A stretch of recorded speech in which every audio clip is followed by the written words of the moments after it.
This is not a drill. Apothecary Diaries is here at last, and though it started late in the season, it made up for it by dropping not one, but 3 episodes, which is a little different to what I'm used to, but I'm not complaining. I have also noticed that there's other animes in recent memory that have done the same, like Oshi no Go and Frieren Beyond Journeys, and it worked well for them.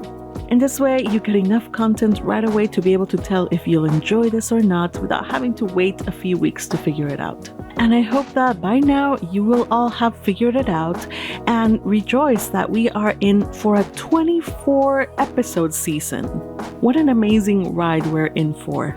For the uninitiated, if you enjoyed A Sense of a Bookworm, you'll definitely enjoy this one, I think. Apothecary Diaries is a Japanese light novel and manga series written by Natsu Hyuga. The story revolves around a young woman named Maomao who is sold into the Imperial Palace as a lowly servant. Despite her humble position, Maomao possesses exceptional knowledge of medicinal herbs and poisons. Using her skills, she becomes an apothecary, catering to the needs of the palace inhabitants. The story is set in a fictional imperial court and empire, loosely based on Chinese, Korean, and Japanese imperial cultures, and combines elements of mystery, politics, and historical fiction, offering a compelling narrative filled with suspense and intrigue. Maomao is the daughter of an apothecary, deeply passionate about herbs and concocting medicines. She frequently experiments on herself, sometimes leading to accidents in her enthusiastic pursuit of knowledge. Her work also takes her to the town's red light district, specifically to one of the most exclusive pleasure houses. Unfortunately, while in that part of town, she attracts the attention of kidnappers who follow her to the fields where she tends to her herb garden. They abduct her and sell her to the palace where she becomes just another lowly maid. Maomao, however, is quite pragmatic. Since her kidnappers receive a portion of her earnings, she prefers not to give them extra money that she would earn if it were known that she was literate. Additionally, she aims to distance herself from palace affairs as much as possible. In her mind, pretending to be ignorant makes everything easier for her. So she plans to keep her head down and work until her years of servitude are over. Yet one day, Maomao overhears gossip about the emperor's 2 infants falling gravely ill. Unable to contain her curiosity, she decides to investigate. Upon discovering the cause, she secretly takes action, utilizing her experience and vast knowledge to save one of the child's lives. Despite her attempts to remain anonymous, Maomao attracts the attention of Jinshi, an influential and exceptionally attractive eunuch who recognizes her talents and, frustratingly enough for Maomao, outwits her and gets the truth out of her. Soon she finds herself promoted to the rank of lady-in-waiting to one of the high-ranking concubines in the palace, much against her will. Maomao moves into the Jade Pavilion as the newest lady-in-waiting to concubine Gyokyo. In spite of being a high-ranking concubine, Gyokyo has very few attendants, yet they all welcome Maomao with open arms, sympathizing with her because she is to become the official poison tester, a job that is very high risk and most people would balk at. Yet Maomao is far from normal, and the job positively delights her. Besides, she has experimented with poison so much that her body has built up immunity against harmful substances. Meanwhile, Jinshi wastes no time in utilizing her talents. He deems her a convenient pawn, and when a situation involving the army and a suspected poisoning comes to his attention, he brings the case to her. Soldiers on a mission fighting off barbarians were seemingly fed poisoned food by the local villagers. The light novel mentions that the entire village was under suspicion of colluding with the Empire's enemies and would have been wiped out had it not been for the intervention of an officer who decided to investigate first. Remember this dude, he becomes significant later on. Maomao points out that the poison could have come from the makeshift chopsticks the soldiers used to eat the food or the wood used in their fire. Following this, Jinshi asks her to create an aphrodisiac. Maomao is thrilled at the prospect of compounding medicines again, leading to a comedic mishap involving her fellow ladies-in-waiting and yet another instance of Jinshi not knowing the meaning of personal space. Soon after, rumors spread throughout the palace about a woman in white seen dancing on a wall at night.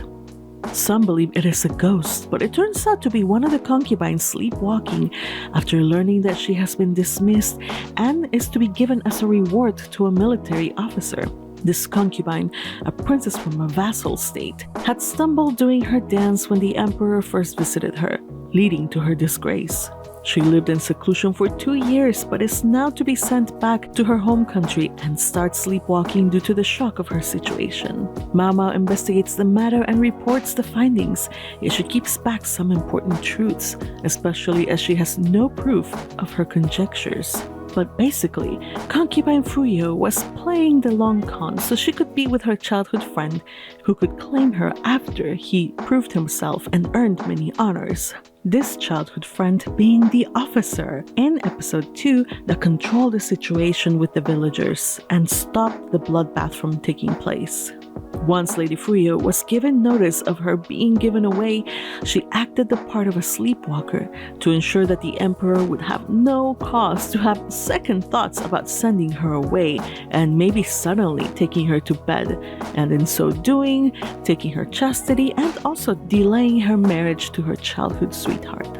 Maomao suspected all this from a similar experience in the pleasure house she grew up in, yet she remained silent to protect the woman's secret, only disclosing the truth to Gyokyo until later when the woman was safely out of the palace.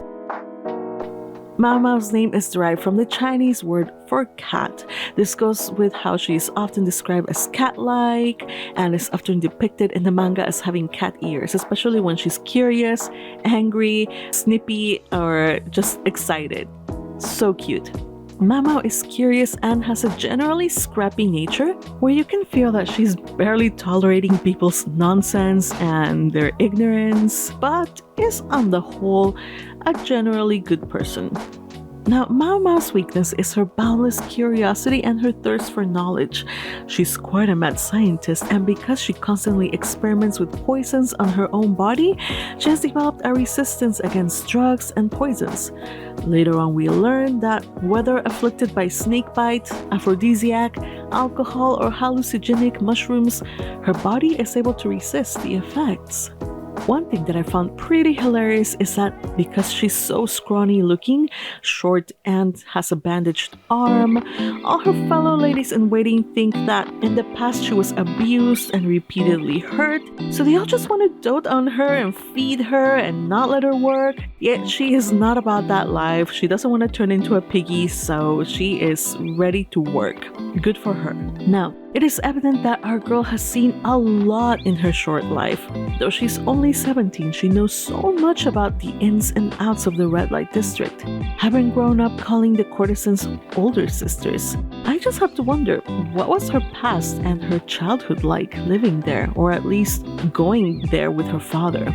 I can't wait for the anime to reveal more about it. As someone who is not interested in climbing the ranks or seeking more power within the palace, Maomao is of interest, especially to Jinshi, who finds her a convenient pawn and makes good use of her. Now, let's talk about Jinshi. What can I say about him? Now, I know a lot of you just automatically assume that I will simp for any pretty face, but I have my reservations. He is a character who may have a polarizing effect on the audience. Some are going to love him and wish him luck as he attempts to woo over the disdainful kitty cat. And others, like me, will be like, no girl, keep him away. Like, be careful with this dude. I don't know. I think we can all appreciate, however, the dynamic that they have going on. There was the funniest parts where just when they were bantering, when she was like bad-mouthing him and he was being like, ooh, I like it. When he's not trying to seduce her, I really like their interactions. Now, Jinshi is such a beautiful man that he's described as nymph-like in the light novel, and many women and even some men try to pursue him. He's so used to people falling all over themselves over him that when he tries to use his charm on Maomao, it surprises and delights him that she looks on him as if he were a worm. And while I'm not a fan of how he likes to invade Maomao's personal space, I do appreciate that he is a sharp dude who is serious about his work, who can definitely tell when Maomao is hiding stuff, and who can read her really well. So, as intellectual equals go, he's alright. Both Jinshi and Maomao give me Ferdinand vibes. One of them is an intellectual, mad scientist type who has no patience for people's nonsense, while the other is a politically savvy manipulator who is popular with the ladies and yet is sure to have a few crucial secrets of his own, I imagine. All in all, the 3 episodes we got managed to tease us enough to want to know more both about Maomao and Jinshi, and honestly the rest of the characters in this anime. Now, the first 3 episodes covered the entirety of the first manga volume and a quarter of the light novel first volume. Overall, aside from cute manga extras, the anime covered it all pretty well, including many cute little chibi reaction faces. Nothing major was skipped, rather there were more anime-only extras that were included. The light novel starts with Maomao already inside the palace a few months into her service, while the anime covered her kidnapping and gave us a glimpse of her life outside the palace, which the manga and light novel disclose little by little as the story progresses. With these 3 episodes, we get off to a really strong start. We got immersed in a vibrant, colorful world that is the Rear Palace, with its 2,000 concubines and female workers and 1,000 eunuchs. It's a world that is glamorous as well as rife with intrigues. We also understand the human aspect of the palace and its system, and what it means to live in it. The Rear Palace is little more than a glorified pleasure house like the one where Maomao grew up in, and is why she is managing to navigate it so well. And just like in a pleasure house, where women are not able to freely leave its confines, it is rare when one of them gets to have a happy ending and leave the place with somebody she loves or wants to be with.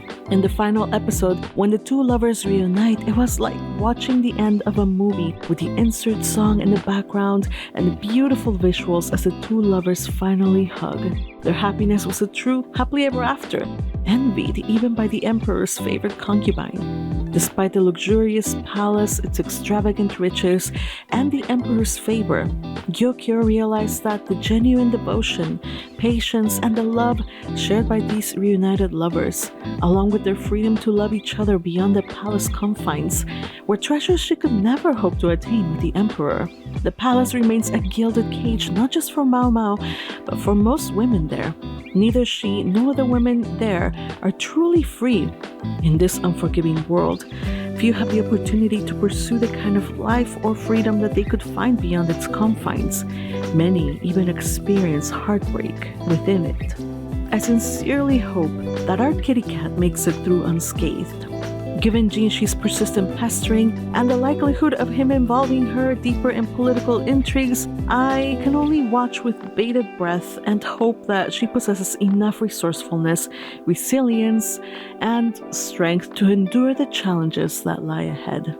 I hope that I have convinced you to watch it if you haven't watched it, and that you join me for the rest of this amazing ride.